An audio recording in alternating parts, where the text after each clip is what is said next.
So instead of question 1 on page 574, write this question instead.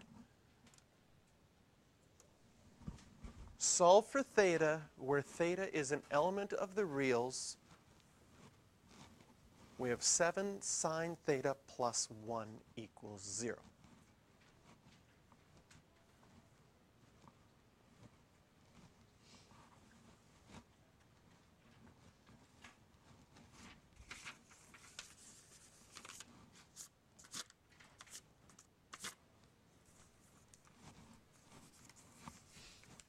So first of all, we'll need to get sine by itself. And the rules for general solution say solve it like normal between 0 and 2 pi. So the first thing we want to do is see if we can find out what are the answers between 0 and 2 pi once around the circle. We're going to need to use our reference angles. We're going to need to use our cast rule to figure that out. Is this a calculator or a non-calculator question? It has to be a calculator question because 1/7 is not on your unit circle. So take out your calculator, and can you get that as your reference angle? Oh my.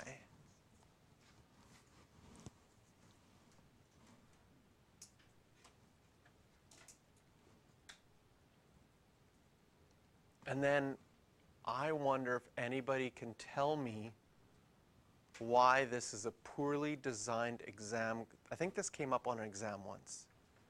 And why this is a poorly designed exam question as a result of that answer.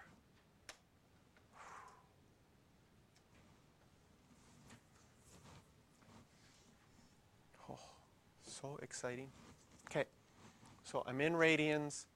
I just did sine inverse of 1 divided by 7, positive to find my reference angle. Notice I'm always choosing negative numbers to reinforce that your reference angle is always found by doing sine inverse of the positive values. And it comes out to 0.143. And the question was, why is this a poorly designed exam question? Because I don't know if the person has no idea how to do math and they do it this way. What's 1 divided by 7? 0.1428 rounded to 0.143.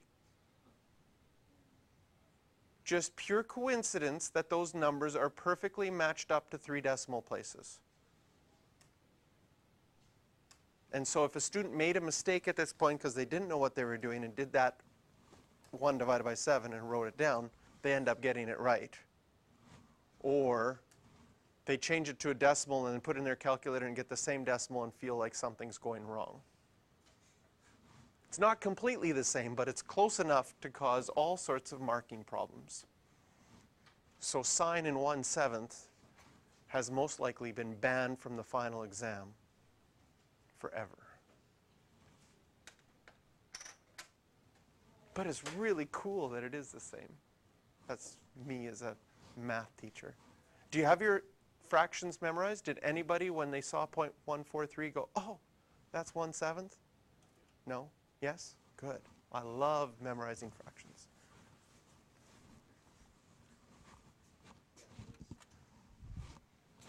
And so between 0 and 2 pi, since sine is negative, it's going to be in quadrants 3 and quadrants 4.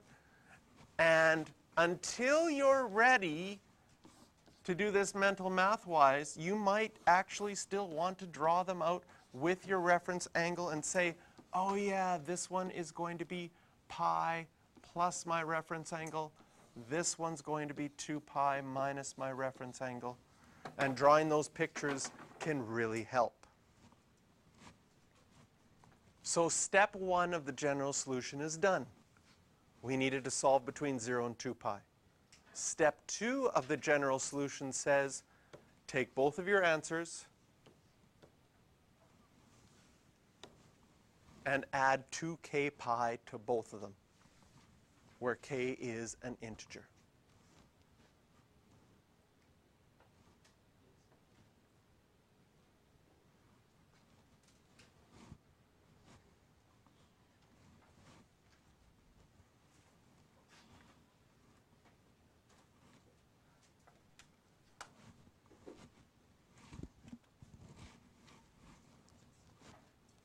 try this one on your own.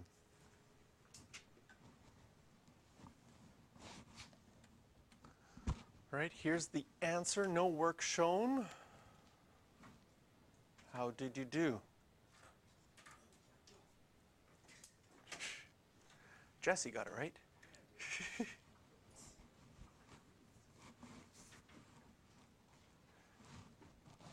And now,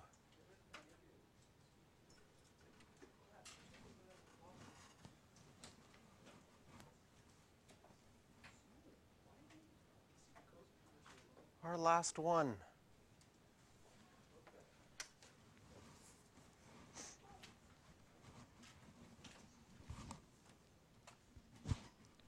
So using your quadratic formula, in this case, we don't have an x squared, we have a tan squared. So our equation would be tan theta equals negative b, which is negative 3, plus or minus b squared, which would be 9, minus 4 times a, which is 1, c, which is negative 7, all over 2 times a, which is just 2. Writing this out and simplifying this, I get negative 3 plus or minus the square root of 9 plus 28, 37 over 2. Which technically gives us two different possibilities. Either tan of theta is equal to negative 3 plus the square root of 37 over 2, or tan of theta equals negative 3 minus the square root of 37 over 2. I'll solve each of these separately. So I'll put a big line here in between and start with the one on the left. We're going to need to find a reference angle for this. Now, if I go to my calculator and I type in negative 3 plus the square root of 37, all divided by 2. And again, using your fraction button here is really nice. If you don't, you would need extra sets of brackets around your numerator because you have more than one thing. And push enter, it's 1.54. Okay? I'm just going to put in brackets here, this is approximately 1.54, and make a note that it's positive, so I'll know that it's going to end in quadrants 1 or quadrants 3. Because the same rules always apply here. We're still in radians. I haven't done anything yet, though, that needs radians. I just simplified that fraction.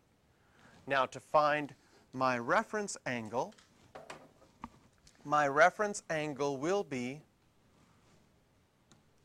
tan inverse of that value.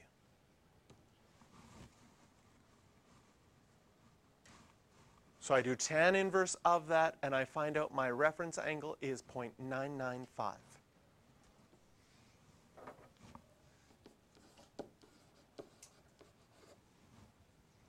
Yes. Did I not include the negative out front when I typed it? Negative 3 plus, let's just check. Negative 3 plus square root of 37 over 2. Right? I could have also, if I use the decimal, so I could have also typed in that decimal in there. That's the same thing. You'll get the same answer. 0.995 is your reference angle. What does that mean? That means that theta in quadrant 1 will be 0.995. And in quadrant 3, if I think of my reference angle in quadrant 3, my angle would be theta plus my reference angle, or 180, sorry, pi, da, da, da, da.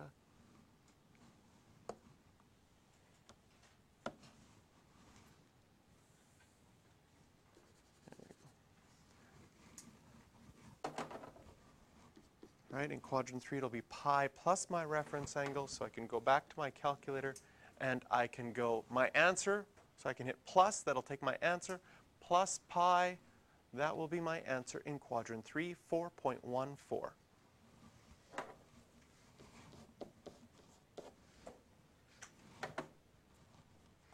Those are my two answers from 0 to 2 pi for that side of the equation. Now I'm going to solve for my answers from 0 to 2 pi on the right side of my equation. Okay, if you have a newer calculator, you can steal things that you typed before. I'm going to steal this and change my plus sign to a minus sign so I don't have to retype it all. And here it's negative 4.54. So at this point, tan of theta is equal to negative 4.54.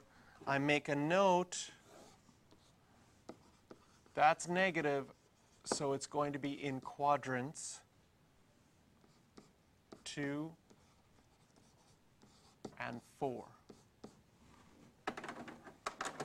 How do I find my reference angle? Well, our reference angle is always tan inverse of the positive value. So if I steal this number, it has the negative there. You have two options. You can go back to the beginning and change that negative to a positive, or you can multiply by a negative 1, because that would also change the negative number to a positive. If I do that, I get my reference angle is 1.35.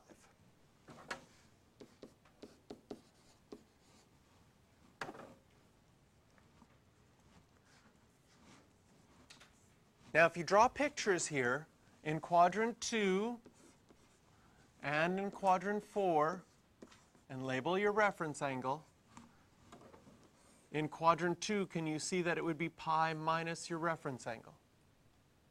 In quadrant 4, it's going to be 2 pi minus your reference angle.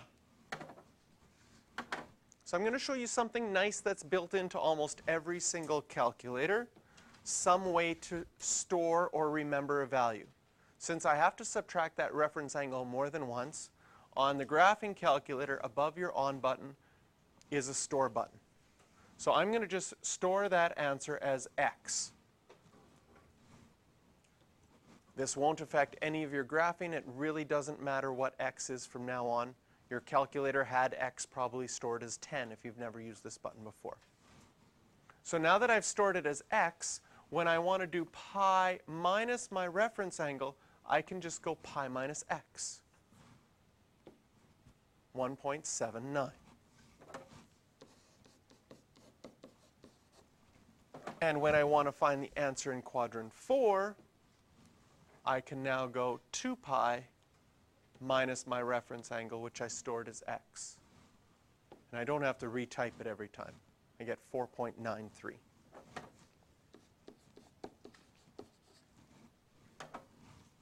So now I have solved both equations from 0 to 2 pi. I've got all my answers from 0 to 2 pi. There's 4 of them. So if I want to write the general solution now, theta equals, I write all 4 of my answers. You don't have to write them in order, but if you'd like writing things in order, then you can, plus 2k pi for each of them.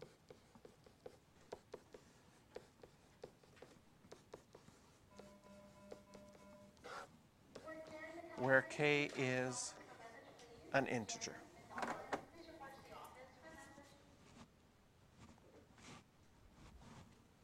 Okay, we're going to take the last 10 minutes to do some practice.